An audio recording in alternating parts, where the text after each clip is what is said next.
সাপ্তাহিক লটারি ভাগ্য 12 থেকে 18 অক্টোবর 2025। মেষ রাশি।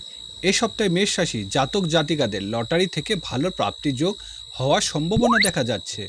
ভাগ্য সঙ্গম দিতে পারে। মন চাইলে একবার কম অঙ্কের লটারি কেটে দেখতে পারেন। বিশ্বাসী। লটারির দিকে বিশ্বাসীর জন্য এ সপ্তাহে মধ্যম প্রকৃতি থাকবে, একবার চেষ্টা করে দেখতে পারেন। মিথুন রাশি। মিথুন রাশি জাতকদের এ সপ্তাহে লটারি টিকিট কাটতে পারেন, দারুণ আর্থিক যোগ রয়েছে। কর্কট রাশি। সপ্তাহে প্রথম ভাগটা কর্কট রাশি জাতক জাতিকাদের জন্য বেশ ভালো দেখা যাচ্ছে। ভাগ্য যাচাই করে দেখতে চাইলে একবার লটারি কেটে দেখতে পারেন। সিংহ রাশি। সিংহ রাশির জাতক জাতিকাদের সপ্তাহের শেষ ভাগে একবার চেষ্টা করে দেখতে পারেন, তবে খুব বেশি অঙ্কের লটারি কাটা উচিত হবে না। কন্যা রাশি।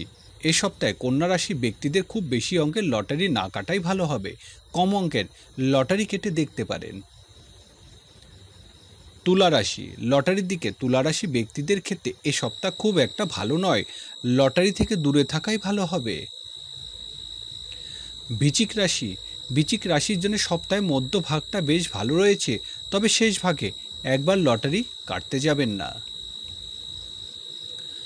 ধনুরাশি। গোটা সপ্তাহে ধনুরাশির জন্য বেশ ভালো দেখা যাচ্ছে, এ সুযোগ হাতছাড়া না করাই ভালো হবে। মকর রাশি। মকর রাশি জাতক জাতিকারা খুব চিন্তা ভাবনা করে লটারির দিকে এগোন, অর্থপ্রাপ্তির মধ্যম। কুম্ভ রাশি। সপ্তাহে যে কোনো সময় কুম্ভ রাশির জাতক জাতিকারা লটারি কাটতে পারেন, তবে প্রথম দিকটা লটারি থেকে দূরে থাকাই ভালো হবে। মীন রাশি। মীন রাশি জাতকদের জন্য এ সপ্তাহে আর্থিক দিক ভালো দেখা যাচ্ছে। ভাগ্য যাচাই করে দেখতে চাইলে লটারি কাটতেই পারেন।